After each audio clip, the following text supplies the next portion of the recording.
اعوذ باللہ السمیع العلیم من الشیطان الرجیم من حمزہ ونفخہ ونفسہ بسم اللہ الرحمن الرحیم ربی یسر ولا تعسر وتمم بالخیر ربی زدنی علما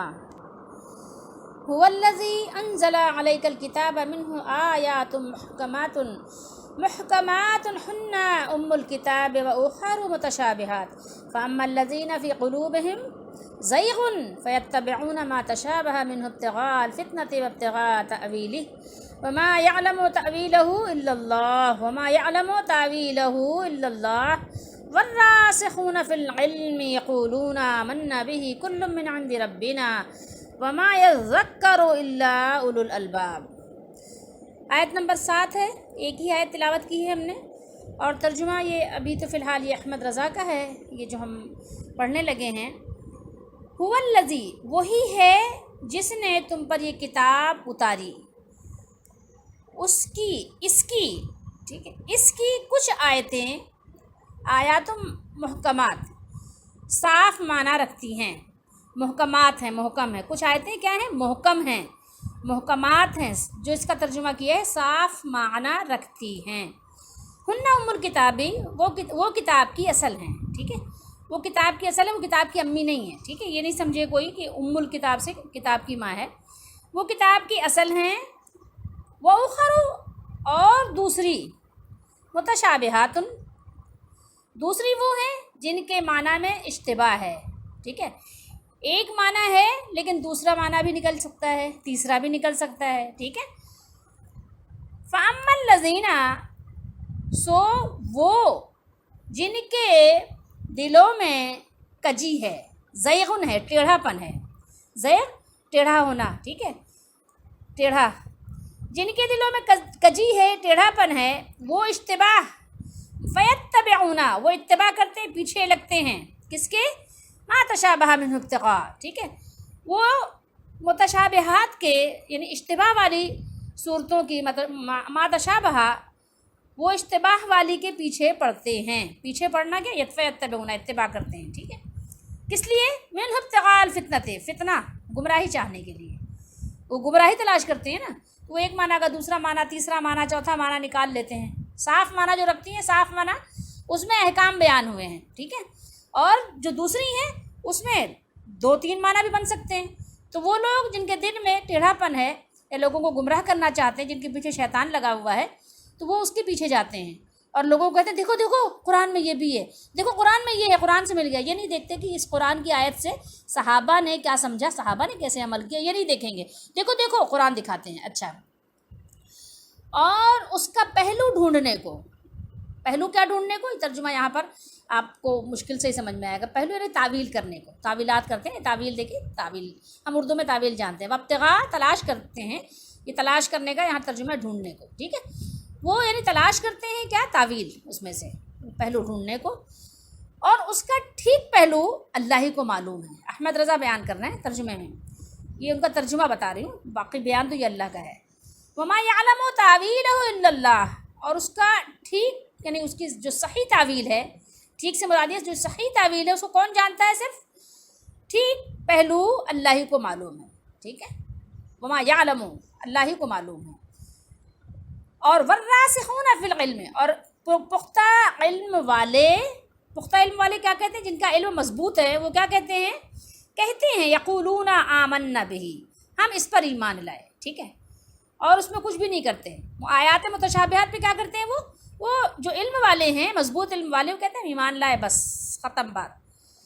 سب ہمارے رب کے پاس سے ہے، یعنی جو کچھ ہے آمنا بھی، ہم اس پر ایمان لائے، کل من عند ربنا، سب کچھ جو ہے یہ آیات متشابہات ہوں یا محکمات ہوں یا مقطعات ہوں، سب ہمارے رب کے پاس سے ہیں، اور نصیحت نہیں مانتے، وما یذکر الا اولو الالباب، اور نصیحت نہیں مانتے مگر کون لوگ؟ عقل والے، جو خالص عقل والے ہیں وہ لوگ، الباب نصیحت کو مانتے ہیں، بس،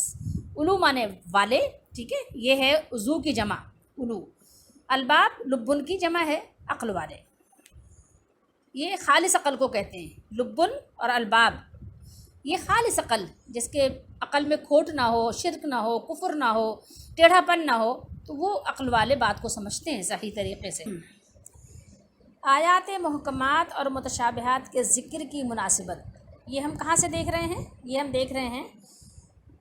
تبیان القرآن غلام رسول سعیدی صاحب کی، ٹھیک ہے۔ یہاں پر دیکھیے انہوں نے کیا اس کے بارے میں بیان کیا ہے، وہ تھوڑا سا آپ اس کو پڑھ لیجئے، اس کے بعد آگے چلتے ہیں انشاءاللہ۔ عیسائیوں نے یہ اعتراض کیا تھا کہ قرآن میں اللہ تعالیٰ نے حضرت عیسیٰ علیہ السلام کے متعلق فرمایا ہے انما المسیح عیسی ابن مریم رسول اللہ و کلمتہ القاها الی مریم و روح منہ، اس کے سوا کچھ نہیں کہ مسیح عیسیٰ بن مریم اللہ کا رسول اور اس کا کلمہ ہے جس کو اللہ نے مریم کی طرف القاء کیا اور اللہ کی طرف سے روح ہے۔ یہ سورہ نساء ہے، آیت نمبر 171 ہے۔ عیسائیوں نے یہ کہا کہ قرآن نے حضرت عیسیٰ علیہ السلام کو اللہ کا کلمہ اور اس کی روح کہا ہے۔ اس سے معلوم ہوا کہ حضرت عیسیٰ ابن اللہ ہیں، نعوذ باللہ، ٹھیک ہے۔ اس سے انہوں نے یہ استدلال کر لیا، نکال لیے اپنے مطلب کی بات اپنے نکال لیا انہوں نے کہ نعوذ باللہ اللہ کے بیٹے انہوں نے کہا کہ یہ ہیں، ٹھیک ہے۔ اللہ تعالیٰ نے اس کے رد میں، یعنی اس کو رد کیا، یہ آیات نازل فرمائیں کہ قرآن مجید میں محکم آیات بھی ہیں اور متشابہ آیات بھی ہیں، اور یہ آیت متشابہات میں سے ہے جس سے انہوں نے معنی نکال لیا، اور متشابہات کی اصل مراد کو اللہ تعالیٰ کے سوا کوئی نہیں جانتا، سمجھ رہے ہیں۔ اور اس کے بعد کہہ رہے ہیں کہ محکم کا لغوی اور اصطلاحی معنی انہوں نے یہاں بیان کیا ہے۔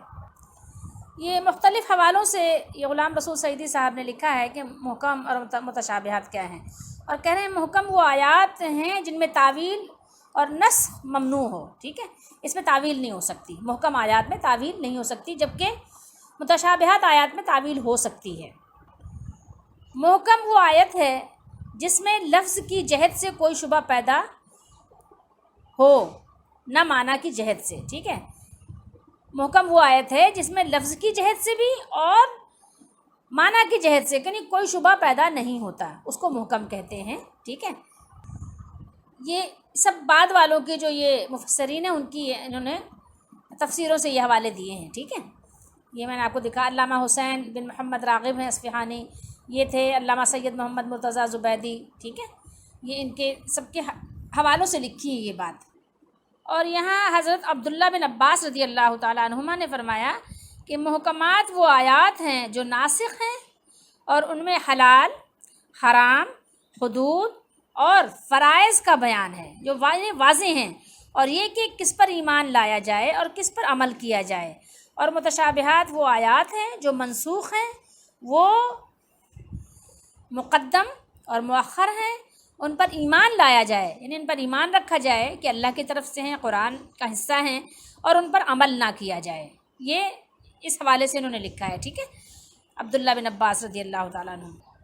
اب آئیے دیکھتے ہیں ضیاء القرآن نے امام راغب کے حوالے سے کیا لکھا ہے، محکم کی تعریف کیا فرماتے ہیں۔ کہہ رہے ہیں محکم آیت وہ ہے جس کا مفہوم واضح اور بین ہو، یعنی صاف،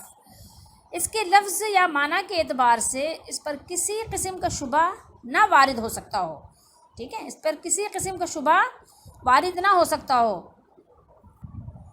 اور فرماتے ہیں کہ متشابہ ہے یعنی جس کا معنی اور تفسیر کسی لفظی یا معنوی پیچیدگی کی وجہ سے مشکل ہو۔ ارشاد ہوتا ہے کہ قرآن کی بعض آیات بالکل واضح اور ہر شک و شبہ سے بالا تر ہیں، یعنی بالکل بلند ہیں اس سے، اور یہی ساری کتاب کی اصل اور مرجع ہیں، ٹھیک ہے، یعنی انہی کی طرف رجوع کیا جائے۔ اور بعض آیتیں ایسی ہیں جن کا مفہوم واضح نہیں ہوتا اور ان میں مختلف تعویلات کی گنجائش ہوتی ہے، جن کے دل حق سے منحرف ہوتے ہیں، وہ دوسرے سادہ لوح مسلمانوں کے سامنے آیات متشابہات کی ایسی تعویلیں کرتے ہیں جو محکم آیات کے منافی ہوتی ہیں۔ آپ دیکھ سکتے ہیں بہت سارے فرقے ہیں، آپ کو نظر آئیں گے، شیعہ فرقہ ہے، قرآن سے دلائل نکال کر ڈھونڈ کر لائیں گے آیات متشابہات سے، اور پتہ نہیں کیا کیا باتیں کریں گے، ٹھیک ہے۔ تو آپ دیکھ لیں، قادیانیوں کو دیکھ لیں، اور بہت سارے ایسے آپ کو نظر آئیں گے کہ جو بریلویوں کو دیکھ لیں، دیوبندیوں کو دیکھ لیں، مطلب بہت سارے آپ کو مل جائیں گے۔ بہرحال اللہ تعالیٰ ہم سب کو ہر طرح کی فتنوں سے بچائے، لیکن آپ کو اس طرح کے لوگ ملیں گے۔ تو ایسی تعویلیں کرتے ہیں جو محکم آیات کے منافی ہوتی ہے، یعنی محکم آیات جو ہیں اس کے خلاف ہوتی ہے، ایسی تعویلات کر دیں گے۔ محکم آیت کچھ اور کہہ رہی ہے اور متشابہ آیت سے وہ معنی نکال لیں گے اور لوگوں کے سامنے بیان کریں گے اور تالیاں بجوائیں گے، واہ واہ ہوگی ان کی، اور پتہ چلا محکم آیت جو تھی اس کے خلاف انہوں نے سب کچھ بیان کر دیا اور قرآن سے ہی بیان کر دیا۔ تو کہہ رہے ہیں محکم آیت کے منافی ہوتی ہے، ٹھیک ہے، اور اس طرح ان کے دلوں میں قرآن اور اسلام کے متعلق طرح طرح کے شکوک اور وسوسے پیدا کر کے انہیں اپنے دین سے بدزن کرنے کی کوشش کرتے ہیں، ٹھیک ہے، کبھی بدزن کرتے ہیں، کبھی گمراہ کرتے ہیں، ٹھیک ہے۔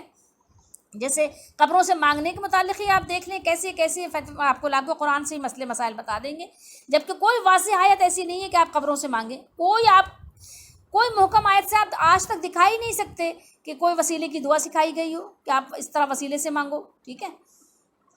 کوئی دعا ایسی آپ کو نہیں ملے گی کہ کہا جائے کہ جاؤ قبروں سے اس طرح وسیلے کر سے کے مانگو، آپ ایک بھی نہیں دکھا سکتے، لیکن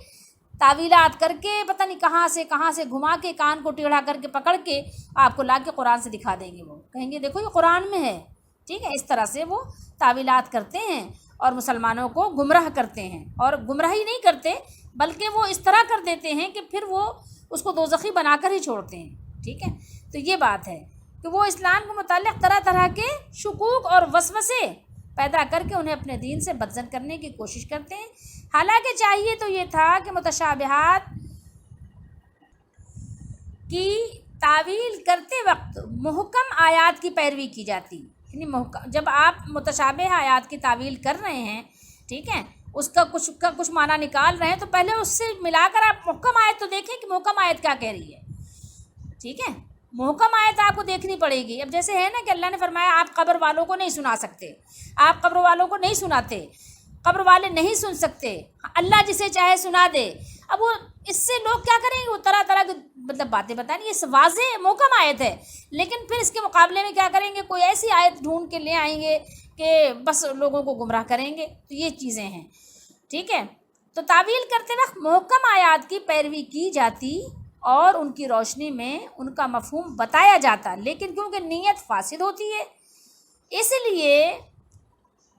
وہ راہ راست کو چھوڑ کر پیچ در پیچ راہ اختیار کرتے ہیں، ٹیڑھا میڑا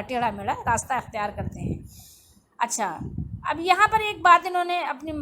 کی ہے، اپنی فرقے کے مطابق جو ہے بہت سے لوگوں نے اس طرح کی باتیں کی ہیں کہ بعض علماء نے والراسخون کا عطف اللہ پر کیا ہے۔ اس قول کے مطابق جو ہے کیا ہے، معنی یہ ہوگا کہ متشابہات کی حقیقی غرض اللہ تعالیٰ اور علماء راسخین کے علاوہ کوئی نہیں جانتا، لیکن دوسرے علماء نے الا اللہ پر وقف کیا ہے۔ یہی بات صحیح ہے، ٹھیک ہے، یہ بات بالکل صحیح نہیں ہے جو میں نے ابھی آپ کو پڑھ کے سنائی کہ علماء راسخین کو جو انہوں نے شامل کر دیا اللہ کے علم کے ساتھ، یہ بات صحیح نہیں ہے۔ یہی صحیح ہے جو پہلے والوں نے جو سمجھا ہے، ٹھیک ہے، الا اللہ پر وقف کیا اور والراسخون الی آخر تک مستقل جملہ قرار دیا، ٹھیک ہے۔ وقف ہے بھی نہیں تو وقف کرنے کی ضرورت کیا ہے، ٹھیک ہے، کیوں یہاں پر وقف کر رہے ہیں آپ، کس لیے یہاں وقف کر کے آپ اس طرح کے یعنی نکالنے کی اس طرح کی باتیں کوشش کر رہے ہیں، جملہ قرار دیا۔ اس کے قول کے مطابق معنی یہ ہوگا کہ متشابہات کا علم صرف اللہ تعالیٰ کو ہے، جو یہ بات ہے، ٹھیک ہے۔ اور علماء راسخین کیا کرتے ہیں، نہ جاننے کے باوجود کہ معنی پتہ نہیں ہے ان آیات کی حقانیت اور منزم من اللہ ہونے پر ایمان رکھتے ہیں، نہیں جاننے کے باوجود بھی اس پر کہ اللہ تعالیٰ کی طرف سے نازل شدہ ہے ایمان رکھتے ہیں۔ اب یہ شبہ، اب باقی وہ شبہ بیان کر رہے ہیں، اس کو چھوڑ دیجئے، ہم آپ کو ان کا ترجمہ بھی دکھا دیتے ہیں، آپ ان کو ترجمہ آپ ان کا دیکھ لیجئے تاکہ آپ کو اندازہ ہو کہ ترجمے میں اس طرح کیا نہیں جا سکتا، اسی لیے نہیں کیا، ورنہ کر دیتے لوگ کچھ بریکٹ لگا کے۔ دیکھیے، وہی ہے جس نے نازل فرمائی آپ پر کتاب، اس کی کچھ آیتیں محکم ہیں، محکمات، وہی کتاب کی اصل ہیں، اور دوسری آیتیں متشابہ ہیں۔ بس وہ لوگ جن کے دلوں میں کجی ہے، ٹیڑھا پن ہے، سو وہ پیروی کرتے ہیں ان آیتوں کی جو متشابہ ہیں۔ قرآن سے ان کا مقصد، یعنی بریکٹ میں ہے، ظاہر ان کا مقصد یہی ہوتا ہے اس لیے بریکٹ میں، فتنہ انگیزی اور غلط معنی کی تلاش ہے، ٹھیک ہے۔ وہ چاہتے ہیں کچھ ایسا مل جائے ہمارے فرقے کو جو ڈیفینڈ کرے، تو قرآن سے کچھ ایسا تلاش کر کے لے آتے ہیں، ڈھونڈ ڈھانڈ کے کہیں سے غوطہ لگاتے رہتے ہیں، اور نہیں جانتا اس کے صحیح معنی کو بغیر اللہ تعالیٰ کے یعنی اللہ تعالیٰ کے علاوہ کوئی نہیں جانتا، تو یہاں ترجمہ انہوں نے بغیر کر دیا، یعنی بغیر یعنی اللہ کے سوا کوئی نہیں جانتا، بغیر کے بجائے سوا کر دیں آپ، کوئی نہیں جانتا اللہ تعالیٰ کے بغیر، انہوں نے کیا سوا، ٹھیک ہے، کہ یہ بات ہو گئی، یہاں پر یہ ہوا وقف آ گیا، ٹھیک ہے، اللہ پر کیا آیا؟ وقف آیا، یہاں پر آپ ٹھہر گئے، بات پوری ہو گئی، اب آپ آگے چلیے، والراسخون فی العلم، اب یہاں ترجمہ خود بھی یہ کر رہے ہیں، واو اور راسخون پختہ، ٹھیک ہے، مضبوط، علم والے کہتے ہیں ہم ایمان لائے، ساتھ اس کے سب ہمارے رب کی پاس سے ہے، بات ہو گئی پوری، بس اب یہاں پر وقف کرنے کی آپ کو کیا ضرورت ہے کہ اللہ کے ساتھ آپ راسخون پر آپ جا کر وقف کریں کہ پختہ علم والے بھی جانتے ہیں، کہاں سے جانتے ہیں، کیسے جانتے ہیں؟ جب اللہ تعالیٰ بیان فرما رہا ہے کہ اللہ کے سوا کوئی جانتا ہی نہیں ہے، اور پختہ علم والے کیا کہتے ہیں؟ یقولون آمنا بہ، ہم اس پر ایمان لے آئے، تو بات واضح ہے، تو اپنی طرف سے تعویلات کرنے کے بعد والوں کو ضرورت کیا ہے، متاخرین کو ضرورت کیا ہے اس بات کی؟ ہم ایمان لے آئے، بس ختم بات، تو بس آپ بھی اسی طریقے سے اس کو پڑھیے، اسی طریقے سے سمجھیے جو واضح بات ہے۔ اب آئیے ہم آپ کو عبدالسلام بن محمد کی تفسیر سے کچھ سناتے ہیں، ٹھیک ہے، یہاں پر یہ بیان کرتے ہیں آیت نمبر 7 کے ساتھ، نمبر 1 کہ ایک جگہ قرآن مجید، ایک جگہ سے مراد یہاں پر وہ ہے سورہ ہود ہے، ٹھیک ہے، ایک جگہ قرآن مجید کی تمام آیات کو محکم کہا گیا ہے، یعنی محکم قرار دیا گیا ہے، تو چنانچہ فرمایا الف لام را کتاب احکمت، ٹھیک ہے، یہاں پر یہ فرمایا کہ یعنی الف لام را کتاب احکمت آیات ہو سورہ ہود میں، تو الف لام را ایک کتاب ہے جس کی آیات محکم کی گئیں، اور دوسری جگہ تمام آیات کو متشابہ فرمایا، قرآن نہیں، ٹھیک ہے، یہ ذرا ان چیزوں کو سمجھنا بہت ضروری ہے، کیونکہ قرآن ہمارے سمجھنے کے لیے ہے، تو یہ ہمارے لیے ذرائع ہیں، ہمارے وسائل ہیں کہ جس سے ہم قرآن مجید کو صحیح طریقے سے سمجھیں، تاکہ ہمارے لیے اس پر عمل کرنا آسان ہو، تو ایک دوسری جگہ اللہ تعالیٰ نے کیا فرمایا کہ تمام آیات متشابہ ہیں، اور یہ کہاں فرمایا؟ سورہ زمر، یہاں دیا ہے، حوالہ بھی دیا ہے اس پہ 23 پر، اللہ نزل احسن الحدیث کتابا متشابہا، ٹھیک ہے، یہاں پر یہ فرمایا اللہ نے سب سے اچھی بات نازل فرمائی ایسی کتاب جو آپس میں ملتی جلتی ہے، ٹھیک ہے، اور یہاں بعض آیات کو متشابہ قرار دیا ہے، یہاں پر جو ہم نے ابھی پڑھا ہے سورہ آل عمران میں، تو بعض آیات کو کیا قرار دیا ہے؟ یہاں پر متشابہ قرار دیا ہے، اور بعض کو محکم، ٹھیک ہے، مگر اس میں کوئی تعرض نہیں ہے، یہ جان لیجئے کہ ایک جگہ ساری قرآن کی آیات کو محکم، ایک جگہ ساری آیات کو متشابہ، اور ایک جگہ قرآن مجید کی کچھ آیات محکم اور کچھ آیات متشابہ، تو اب آپ کہیں گے یار یہ تو تعرض ہو گیا، اس میں تضاد پیدا ہو گیا، تو وہ بتانا چاہ رہے ہیں کہ اس میں کوئی تعرض نہیں ہے، تمام آیات کے محکم ہونے کا مطلب یہ ہے کہ پورے قرآن میں کوئی کمی یا خرابی نہیں، نہایت مضبوط اور محکم ہے پورا قرآن، ٹھیک ہے، اول سے آخر تک، الحمد سے لے کے والناس تک، پورے قرآن کی آیات کیا ہیں؟ محکم ہیں، مضبوط ہیں، اور متشابہ ہونے کا کیا مطلب ہے؟ وہ یہ ہے کہ اس کی تمام آیات فصاحت اور بلاغت اور مضامین اور معانی میں ایک دوسری سے ملتی جلتی بھی ہیں، ٹھیک ہے، بات ہو گئی، سمجھ میں آ رہی بات؟ تو اس جگہ جو فرمایا کہ بعض محکم ہیں اور بعض متشابہ، تو محکمات سے مراد وہ آیات ہیں جن کا مفہوم بالکل واضح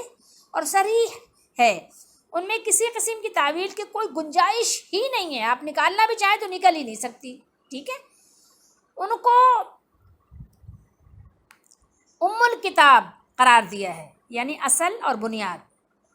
انہی آیات میں لوگوں کو دین کی طرف دعوت دی گئی ہے، اور انہی میں دین کے بنیادی عقائد جو ہماری بنیاد ہیں وہی عقائد اس میں بیان ہوئے ہیں، جیسے عبادات اور احکام بیان کیے گئے ہیں، قرآن مجید میں مذکور نصیحتیں اور عبرتیں بھی ان میں شامل ہیں، انسانی گمراہیوں کی نشاندہی بھی ان آیات میں کی گئی ہے، جبکہ متشابہات سے مراد وہ آیات ہیں جو ملتے جلتے کئی معانی کا احتمال رکھتی ہیں، سمجھ رہے ہیں بات کو؟ اس کو پھر دیکھیے، سمجھنے کی کوشش کیجیے، کیا کہہ رہے ہیں؟ جبکہ متشابہات سے مراد وہ آیات ہیں جو ملتے جلتے کئی معانی کا احتمال رکھتی ہیں، ٹھیک ہے، اس لیے ان کا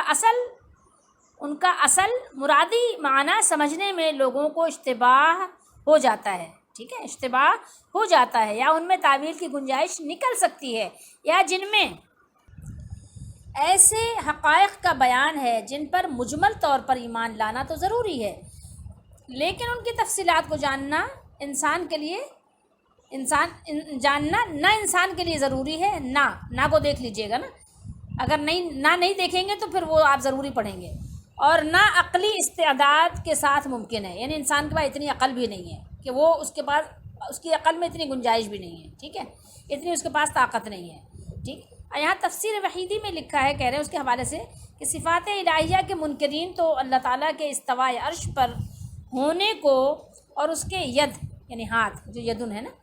ہاتھ اور اس کے نزول ہر رات، یعنی آسمان دنیا پر اللہ تعالیٰ نزول اجلال فرماتا ہے نا، حدیث شریف میں ہے، بخاری میں، مسلم وغیرہ میں، اور کئی مطلب احادیثی کتابوں میں اللہ تعالیٰ کے تہائی رات کو اللہ تعالیٰ آسمان دنیا پر نزول اجلال فرماتا ہے، اور فرماتا ہے نا کہ ہے کوئی جو مجھ سے مانگے میں اسے دوں، من یدعونی فاستجیب لہ ومن یسألنی فاعطیہ، اس طرح کی اللہ تعالیٰ یعنی بندوں کو اپنے پکارتا ہے کہ ہے کوئی جو مجھ سے سوال کرے تو میں اس کو عطا کروں۔ تو اللہ تعالیٰ، یہ حدیث شریف ہے کہ اللہ تعالیٰ نزول اجلال فرماتا ہے ہر رات کو، ٹھیک ہے۔ تو یہاں پر یہ بتا رہے ہیں کہ ہر رات آسمان دنیا پر اور قیامت کے دن زمین پر اترنے کو متشابہات قرار دے کر ان کے معنی سمجھنے ہی کو ناممکن قرار دیتے ہیں، ٹھیک ہے، یہ غلط ہے بتا رہے ہیں۔ مگر اہل حدیث کہہ رہے ہیں، جو حدیث کا علم رکھنے والے ہیں، انہیں محکم مانتے ہیں، اس کو کیا مانتے ہیں؟ محکم مانتے ہیں، اپنی طرف سے نہیں مانتے، یہ بھی خیال ہے، ان کے معانی کو واضح سمجھتے ہیں، البتہ کیفیت کو، جیسے کہ امام مالک کا قول ہے، اللہ کے سپرد کرتے ہیں، کیفیت نہیں بیان کرتے، ایمان لاتے ہیں، محکم سمجھتے ہیں، لیکن کیفیت کے معاملے کو اللہ کے سپرد کرتے ہیں، اللہ کے حوالے کرتے ہیں، ٹھیک ہے۔ اب آئیے محکم کے بارے میں یعنی کچھ اور جاننے کی کوشش کرتے ہیں۔ محکم کہتے ہیں پکی اور پختہ چیز کو، ٹھیک ہے۔ آیات محکمات سے مراد وہ آیات ہیں جو بالکل صاف اور واضح ہیں، ٹھیک ہے، جن کا مفہوم متعین کرنے میں کسی شبہے کی گنجائش نہ ہو، جن کے الفاظ اور معنی بالکل صاف دلالت کرتے ہیں، جنہیں تعویلات کا تختہ مشق بنانے کا موقع نہیں مل پاتا، ٹھیک ہے، بہت مشکل ہے کہ کسی کو اس میں جو ہے تعویلات کرنے کی گنجائش ملے، محکم آیات میں ایسا ممکن نہیں ہے۔ یہ آیات کتاب کی اصل بنیاد ہیں، قرآن جس غرض کے لیے نازل ہوا ہے اس غرض کو یہی آیتیں پورا کرتی ہیں، انہیں میں اسلام کی طرف دنیا کو دعوت دی گئی ہے، انہی میں عبرت اور نصیحت کی باتیں فرمائی گئی ہیں، اور انہی میں گمراہیوں کی تردید اور راہ راست کی توضیح کی گئی ہے، انہی میں دین کے بنیادی اصول بیان کیے گئے ہیں، انہی میں عقائد، عبادات، اخلاق، فرائض اور بھلائی کا حکم دینا اور برائی سے منع کرنا کے احکام ارشاد فرمائے گئے ہیں۔ جو شخص طالب حق ہو اور یہ جاننے کے لیے قرآن کی طرف رجوع کرنا چاہتا ہو کہ وہ کس راہ پر چلے اور کس راہ پر نہ چلے، کون سا راستہ سیدھا ہے، کون سا راستہ ہدایت یافتہ ہے، اس کی پیاس بجھانے کے لیے آیات محکمات ہی وہ اصل ہیں کہ اسی کی طرف رجوع کرے، ٹھیک ہے، اسی کی طرف آئے اور فطرتاً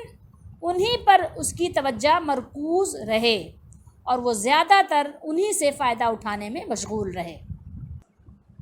اب جو دوسری طرف ہیں آیات متشابہات، یعنی وہ آیات جن کے مفہوم میں اشتباہ کی گنجائش ہے، تو یہ ظاہر ہے کہ انسان کے لیے زندگی کا کوئی راستہ تجویز نہیں کیا جا سکتا جب تک کائنات کی حقیقت اور اس کے آغاز و انجام اور اس میں انسان کی حیثیت اور ایسے ہی دوسرے بنیادی امور کے متعلق کم سے کم ضروری معلومات انسان کو نہ دی جائیں، اور یہ بھی ظاہر ہے کہ جو چیز انسان کے حواس سے اور انسانی علم سے اس کی پہنچ سے دور ہوں، ٹھیک ہے، تو یہ بات تو ہے صاف اور واضح کہ جو چیز ہمارے یعنی پہنچ سے دور ہو تو وہ اس چیز کا ہم احاطہ کیسے کر سکتے ہیں، تو اس کی کھوج لگانے کی بھی ہمیں ضرورت نہیں ہے۔ تو یہی بات ہے کہ آیات متشابہات اور محکمات، اللہ تعالیٰ فرما رہا ہے کہ قرآن مجید کی کچھ آیات محکمات ہیں اور وہی اصل کتاب ہیں، کیونکہ یہ دلالت کے اعتبار سے واضح اور روشن ہیں، ان میں کسی کے لیے کوئی التباس نہیں ہے، ٹھیک ہے، کہ ایک چیز دوسری چیز میں مطلب خلط ملط ہو گئی۔ اور کچھ دوسری آیات ہیں جن کی دلالت میں بہت سے یا بعض لوگوں کے لیے اشتباہ ہے، تو جو مشتبہ کو واضح کی طرف لوٹا دے، یعنی جس میں کچھ اس کو ہوا لگا کہ یہ متشابہ کے بجائے کیا کرے، وہ محکم کے مطابق عمل کرے، تو وہ ہدایت پا جائے گا۔ اور جس نے اس کے برعکس، اس کے الٹا، ٹھیک ہے، صورتحال اختیار کی، اس کا معاملہ اس کے الٹ ہوگا۔ اسی لیے اللہ تعالیٰ نے آیات محکمات کے بارے میں فرمایا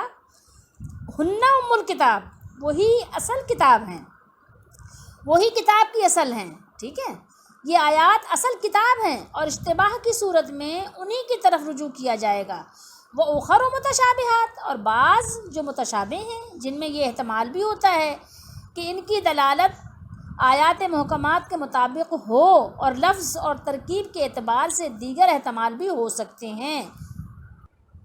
معنی اور مراد کے اعتبار سے نہیں، ٹھیک ہے۔ تو آیات محکمات میں کیا ہے، پھر ایک دفعہ سن لیجئے، ناسخ، حلال،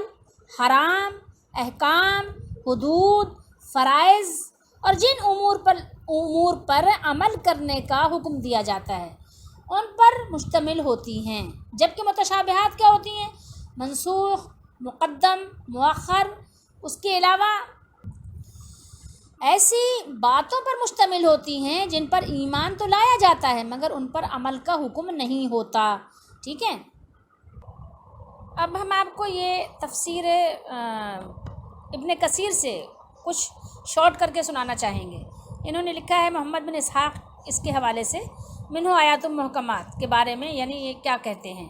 تو کہہ رہے ہیں کہ ان میں کوئی تصریف اور تحریف نہیں ہو سکتی، محکمات کے بارے میں کہہ رہے ہیں۔ اور آپ کو تصریف کا معنی بھی بتا دیں، اس صرف سے ہے نا کہ آپ اس کے معنی کو کہیں اور پھیر دیں، کسی اور طرف اس کا معنی کو آپ اس کو مولڈ کر دیں، فولڈ کر دیں، نہیں کر سکتے۔ تحریف یعنی کسی چیز کو بدل دینا نہیں ہو سکتی۔ جبکہ کہہ رہے ہیں متشابہات بھی مبنی بر صدق ہوتی ہیں، لیکن ان میں کیا ہو سکتا ہے، ان میں کہہ رہے ہیں تصریف و تحریف اور تعویل ہو سکتی ہے۔ اللہ تعالیٰ ان کے ذریعے سے بندوں کی آزمائش کرتا ہے، یعنی کوئی اگر یہ خیال کرے کہ قرآن میں ایسی آیات کیوں ہیں، تو یہ بطور آزمائش ہیں، ٹھیک ہے۔ جیسے کہ ممتحن جب آپ کا پیپر لیتا ہے نا تو کچھ طرح سے آزمائشیں ہوتی ہیں نا، جملے کو الٹا لکھ دیا، اب آپ کو دے دیا کہ آپ اس کو سیدھا کرو، تو یہی چیز ہے۔ جیسے کچھ چیزیں ہوتی ہیں کہ جو بہت زیادہ بندوں کو اس میں اپنا دماغ نہیں لگانا چاہیے، ایمان لانا چاہیے، جیسے کہ اللہ نے فرمایا، ٹھیک ہے، والراسخون فی العلم۔ تو یہ کہہ رہے ہیں بندوں کی آزمائش کرتا ہے، جیسے کہ حلال و حرام میں اللہ تعالیٰ اپنے بندوں کی آزمائش کرتا ہے نا، ایک چیز حلال ہے، ایک حرام ہے، ایک کا حکم ہے کھاؤ، ایک کا حکم ہے نہیں کھاؤ، ٹھیک ہے، شراب نہ پیو اور جوسز پیو، تو ان کو باطل کی طرف نہ پھیرا جائے اور حق سے انہیں الگ نہ کیا جائے، ٹھیک۔ اسی لیے اللہ تعالیٰ نے فرمایا ہے فَأَمَّا الَّذِينَ فِي قُلُوبِهِمْ زَيْغٌ، پھر جن لوگوں کے دلوں میں کچھ کجی ہے، جن کے دلوں میں کجی ہے یعنی گمراہی ہے، تو وہ کیا کرتے ہیں اور وہ حق سے نکل کر باطل کی طرف جانا چاہتے ہیں، فَيَتَّبِعُونَ مَا تَشَابَهَ مِنْهُ، تو وہ متشابہات کی اتباع کرتے ہیں، اس کے پیچھے چلتے ہیں، ٹھیک ہے۔ اور پھر وہ کیا کرتے ہیں، یعنی وہ اس کی متشابہ آیات کو لے لیتے ہیں تاکہ ان کے لیے یہ ممکن ہو کہ اپنے فاسد مقاصد کے لیے ان میں تحریف کر سکیں، ٹھیک ہے، کیا کریں، تحریف کر سکیں، کیونکہ ان کے الفاظ میں بظاہر ایسا احتمال ہوتا ہے، جبکہ محکم آیات میں اس طرح کی ذرہ برابر گنجائش نہیں ہوتی، بلکہ وہ تو ان کے خلاف محکم اور قطعی دلیل ہوتی ہے۔ اسی لیے اللہ تعالیٰ نے فرمایا ابتغاء الفتنہ، ان کا مقصد فتنے کی تلاش ہوتا ہے، یعنی اپنے پیروکاروں کو گمراہ کر سکیں اور ان سے یہ کہہ سکیں کہ اپنی بدعت کے سلسلے میں وہ بھی قرآن مجید ہی سے استدلال کرتے ہیں، حالانکہ یہ بات خود ان کے حق میں نہیں بلکہ ان کے خلاف دلیل ہے۔ دیکھیے کہ قرآن مجید کو اگر آپ اپنی مرضی سے نکال کے لائیں گے نا، تو جیسے کہ لے آئے کہ ماتم کرنا بھی جائز ہے اگر اپنی مرضی سے آپ لے آئیں گے، لیکن قرآن مجید کو اگر آپ حدیث شریف کی روشنی میں اور صحابہ کرام کے فہم کے مطابق سمجھیں گے تو گمراہ کبھی بھی نہیں ہوں گے، ٹھیک ہے، یہ چیز ہے۔ تو اب آپ نا قرآن مجید کو سمجھنے کے لیے آپ صحابہ کرام کے زمانے میں جائیں، صحابہ کرام کی آپ ان کی سیرت پڑھیں، احادیث پڑھیں، تو آپ کو پتہ چلے گا کہ قرآن ہمارے حق میں ہے جو ہم باتیں کر رہے ہیں، یا کیا مطلب اس کا یہاں پر کیا درجہ ہے، ہماری باتوں کا یہاں کیا مقام ہے. تو یہ بات ہے سمجھنے کے لیے. یہاں پر اس کی انہوں نے مثال بھی دی ہے بڑی زبردست. دیکھیے اس کی مثال ایسے ہے جیسے عیسائی یہ استدلال کریں کہ خود قرآن نے یہ کہا ہے کہ عیسیٰ کیا ہیں علیہ السلام، روح اللہ اور اللہ کا وہ کلمہ ہے جسے اللہ تعالیٰ نے مریم کی طرف ڈالا ہے. اور اس آیت سے استدلال نہ کریں ان ہوا الا عبد انعمنا علیہ، یعنی اللہ نے کیا فرمایا کہ وہ تو صرف ہمارے ایسے بندے تھے جن پر ہم نے فضل کیا، انعام کیا، انعامنا علیہ، ان پر ہم نے انعام کیا. تو اس کو چھوڑ کر اس کو لے لیں جو بھی اس سے پہلے ہم نے تلاوت کی. اور پھر اس کے بعد کیا ہے، نیز اس آیت کو بھول جائیں. انا مثل عیسیٰ عند اللہ کا مثل آدم خلقہ من تراب ثم قال له کن فیکون. ٹھیک ہے، یہ سورہ آل عمران میں ہے. فرمایا بے شک عیسیٰ علیہ السلام کا حال اللہ کے نزدیک، ابھی اسی میں ہم پڑھیں گے آگے کہ اللہ کے نزدیک کیا ہے، آدم علیہ السلام کے جیسا مثال ہے. کیوں؟ اس لیے کہ اس نے پہلے مٹی سے ان کا قالب بنایا، پھر فرمایا انسان ہو جا، تو وہ انسان ہو گئے. ٹھیک ہے، آدم علیہ السلام کو اللہ تعالیٰ نے کیسے بنایا؟ ان کے ماں باپ تو نہیں تھے، تو اب کیا ان کو نعوذ باللہ استغفر اللہ کہ اگر بغیر ماں باپ کے آدم علیہ السلام کو اللہ نے پیدا کیا تو ان کو اللہ کا بیٹا کہتے نعوذ باللہ؟ نہیں. تو اسی طریقے سے عیسیٰ علیہ السلام ہے کہ عیسیٰ علیہ السلام کو اللہ تعالیٰ نے بے باپ کے بنایا، آدم علیہ السلام کو اللہ تعالیٰ نے بے ماں باپ کے بنایا. تو اللہ تعالیٰ نے فرمایا کہ عیسیٰ علیہ السلام کی مثال آدم علیہ السلام کی طرح ہے اللہ کے نزدیک. ٹھیک ہے، تو عیسائی حضرات ان آیتوں کو چھوڑ کر بس وہ آیت لے لیتے ہیں جو اوپر تلاوت ہوئی. ٹھیک ہے، اس کو چھوڑ دیا، اس کو نہیں لیا، اس کو چھوڑ دیا، اس کو نہیں لیا تو کیا لیا؟ عیسیٰ علیہ السلام روح اللہ ہے، اللہ کا کلمہ ہے، اور اس سے پھر وہ معنی نکالنے لگ گئے. یہی بات ہے جو اللہ تعالیٰ نے یہاں ذکر فرمائی ہے کہ متشابہات کے پیچھے لگتے ہیں. اسی طریقے سے ہمارے یہاں بہت سے لوگ پیچھے لگتے ہیں متشابہات کے. تو اور بھی چیزیں اللہ تعالیٰ نے قرآن مجید میں بہت ساری بیان فرمائی ہیں عیسیٰ علیہ السلام کے متعلق. اور اللہ نے عیسیٰ علیہ السلام کے لیے فرمایا کہ دیکھو وہ کھانا کھاتے ہیں، مطلب بہت ساری اللہ نے مثالیں دی. سارا چھوڑ کے بس آپ آ جاؤ وہی گمراہی تلاش کرنے کے لیے، تو اس کا تو کوئی حل ہی نہیں ہے نا. وابتغاء تعویلی، اور اس کی تعویل تلاش کریں، یعنی اپنے ارادے کے مطابق تحریف کریں. ٹھیک ہے، اللہ تعالیٰ ہم سب کی حفاظت فرمائے اور اللہ ہمیں ایسے ایمان لانے کی توفیق دے جیسے اللہ تعالیٰ ایمان لانے کو پسند فرماتا ہے، جیسے اللہ نے اپنے رسول صلی اللہ علیہ وسلم کو سکھایا، اور جیسے صحابہ کرام رضی اللہ تعالیٰ عنہم ایمان لائے. اور اللہ تعالیٰ ہم سب کو ہر طرح کی کجی اور ٹیڑھے پن سے بچائے، آمین. باقی انشاءاللہ جو اس کی اور مزید باتیں رہ گئی ہیں انشاءاللہ ہم اگلی نشست میں کوشش کریں گے کہ اس کو کور کریں. اللہ ہم سب کا حامی و ناصر ہو، آمین.